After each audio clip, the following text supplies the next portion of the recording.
টঙ্গীর ময়দানে বহিরাগত সাতপন্থীদের আক্রমণের সংবাদ যখন কাকরাইলে পৌঁছে তখন জরুরি ভিত্তিতে সেখানে দেশের শীর্ষস্থানীয় উলামা মাশায়েখ ও দাওয়াত তাবলীগের মুরব্বী হযরত বৈঠক করেন। আমরা তৎকালীন স্বরাষ্ট্রমন্ত্রী আসাদুজ্জামান খান কামাল সাহেবকে কল করে অবহিত করি।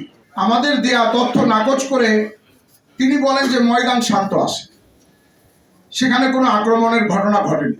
অথচ ততক্ষণে আমাদের হাজার হাজার সাথী হতাহত হয়েছে। আমরা যখন আবারও কল করে প্রচারের মাধ্যমে সরাসরি লাইভ প্রচারিত খবর, প্রকৃত চিত্র ইত্যাদি তুলে ধরি, তখন তিনি উত্তরে মিথ্যাচার করে বলেন, ময়দানে অল্প কিছু ঘটনা হয়তো ঘটেছে, এতে উদ্বেগের কিছুই নেই।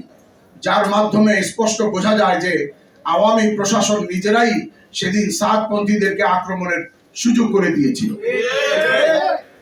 ময়দানে হামলার বিষয়টি গাজীপুর সিটি কর্পোরেশনের তৎকালীন মেয়র জাহাঙ্গীর সাহেবকে অবহিত করা হলে তিনি স্বীকার করেন যে তিনি সাতপন্থীদেরকে 1 ডিসেম্বর ময়দানে প্রবেশ করার ব্যাপারে সহযোগিতা করেছিলেন, যা ছিল তার সম্পূর্ণ বেআইনি হস্তক্ষেপ। পরদিন 2 ডিসেম্বর রোববার শীর্ষ ওলামা মাশায়েখ ও কাকরাইল মসজিদের শুরার মুরব্বী হযরতদের সংবাদ সম্মেলন করে টঙ্গীর ন্যাক্কারজনক হামলার জড়িতদের দৃষ্টান্তমূলক বিচারের দাবি জানানো হয়।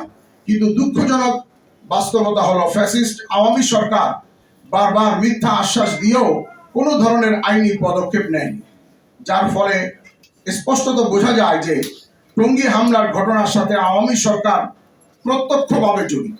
বিচারহীনতার এই আওয়ামী সংস্কৃতি সাতপন্থীদেরকে পরবর্তী সময়ে দেশের বিভিন্ন স্থানে আরো বেশি সন্ত্রাসী অপতৎপরতা চালানোর সাহস জুগিয়েছে।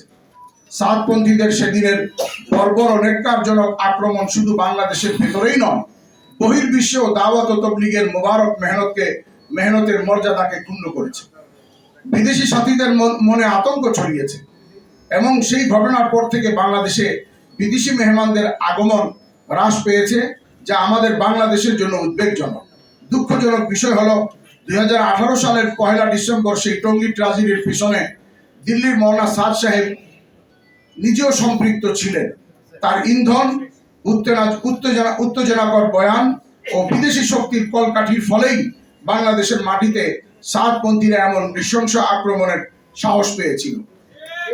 এবং তার একটি প্রমাণ এও যে এত লক্ষ লক্ষ সাথী বা হাজার সাথী আহত ও হতাহত হওয়ার পরেও তার মুখ থেকে একটি শব্দ সান্ত্বনামূলক অথবা দুঃখজনক অথবা দুঃখ প্রকাশ কোনো ধরনের কোনো শব্দ তার মুখ থেকে নিঃসৃত হতে আমরা শুনিনি।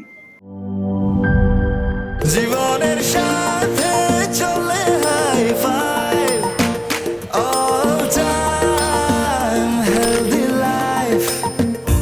নিশ্চিন্তে খান স্বাস্থ্যকর অল টাইম পান, অল টাইম হেলদি লাইফ।